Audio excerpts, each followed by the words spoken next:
it was wild. It was probably the craziest thing I've still to this day ever done. So speaking of Florida Panthers, is that like something that you was hard to get into, like doing sports?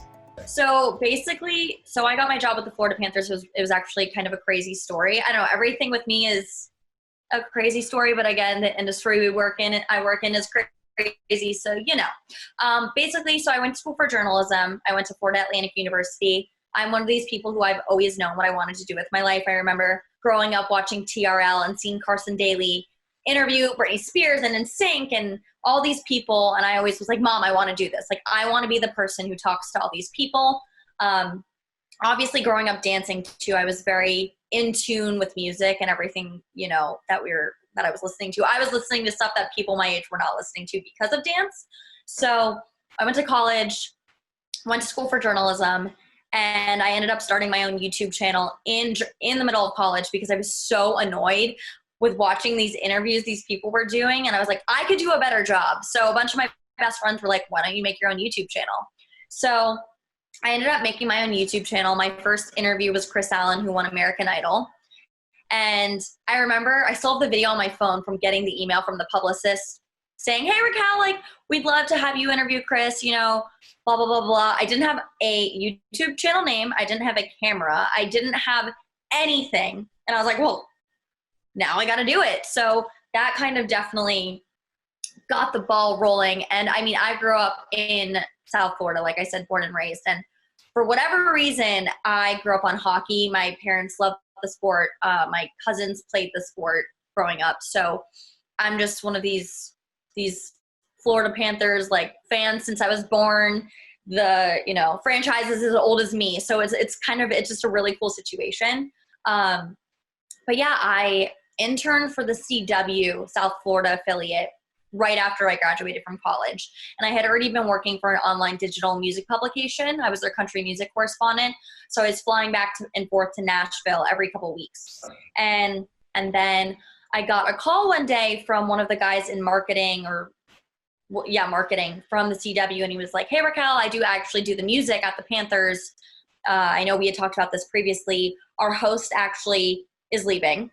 And we think that, I think that your personality and everything you've told me about how much you love hockey would be a really great idea if you auditioned. I'll put in like a good word for you, blah, blah, blah. And I was like, okay. So I made it down to the final 5. It was myself, another girl, and 3 guys. And it was like the craziest audition because we were in the arena. No one was there. It was obviously off season. The ice wasn't even down. And we had to go around the arena, like doing different hits of the game. So we had to do a t-shirt toss. We had to do like a make some noise. We had to do an interview. Like, it was the craziest thing because you obviously have no fans to go off of.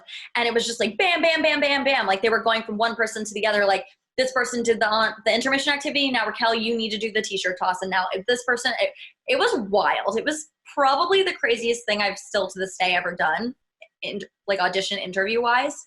But I ended up not getting the job at first. So they had called me and they were like, we really love your energy. We really love, everything about you. But because we've had a female host for so long, we kind of want to go with something different. So we are going to pick a male host for right now. We want to keep you on file in case we need you or anything. And of course I was like, oh, I didn't get it. Like they're never calling me ever again. Like they were just being nice kind of thing.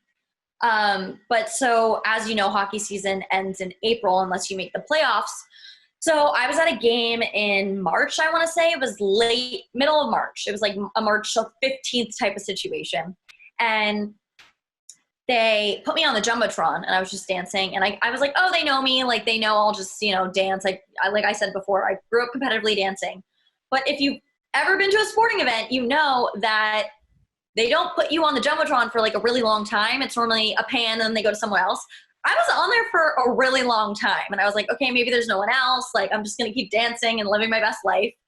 And after the host came over to me, because I ended up knowing him. He did all of the on-field stuff for FAU's football games and basketball games. And he was like, they kept you on there for a really long time. They're talking about you in my in-ear. And I'm like, yeah, whatever. Like, they're probably just like, oh, that's the girl who auditioned, you know. No, I'm just like, whatever. And after the game, I get a phone call from the guy who does the music, who I knew from the CW. And he was like, I just talked to, you know, John, the director of in-game operations. And how do you feel about coming in Monday or Tuesday? It was a Tuesday, I think, for the sold out Rangers game. And I was like, what? Like, there's 11 games left of the season. What are you talking about? And he's like, well, it's a huge game. It's sold out. You know, if you don't know, a lot of transplants from New York live in South Florida. So the Ranger games are insane. Like 18,000 people in the arena. And I was like, yeah, sure. And I hung up the phone. I start bawling hysterically. And I'm like, oh my God, because it was a point in my life where I was kind of just like, you know, where am I going to go? What am I going to do? I had been working for this website for 2 years, and I was like, do I move to Nashville? Do I not? It was a total turning point. And so I ended up going in. I co-hosted the sold out Rangers game, and then I spent 2.5 more seasons with them. So it was crazy. And then my last season was last year with them, and I ended up moving. Sorry, my voice. I ended up moving from in-arena host to digital host of the arena. So I was getting to do a lot of digital content for all the concerts that were coming, and it was really fun. And I got to do it. It was kind of, you know, expanding my role and learning more about behind the scenes. And it was really fun. It was really good. So I spent 2.5 seasons with them. I learned a lot. That was like my first real, there's nothing like talking in front of 18,000 people in live entertainment. You know what I mean? Like it's crazy. So I learned a lot. I mean, it's very different being on a red carpet, interviewing people that walk by, and being in an arena with 18,000 people with the lights and your earpiece may not work, and your stage manager and people around you are yelling, and you know, the puck's about to drop. So you've got to hurry it up and do 2 hits in one. Like, you learn a lot about live entertainment, that's for sure. But yeah, so that's how I started working with the Florida Panthers. I mean, it's crazy. And this is really full circle moment. So the radio station I work for, I met them at the arena. They did an intermission activity with us. And I had been like, hey guys, if you ever need, you know, a guest host anywhere, let me know. And so I did some freelance work with them. And then when I parted ways with the Panthers this past off season, I contacted them, and then I was brought in, and that's how I got my job. So I'm always like, you know, networking, be nice to everyone. And I ended up going back to the Panthers to be the radio personality, the guest host, the intermission activity, and was, I think, like the last home game before quarantine happened. So it's been crazy. It's just such a cool full circle moment, and it was really great to be back.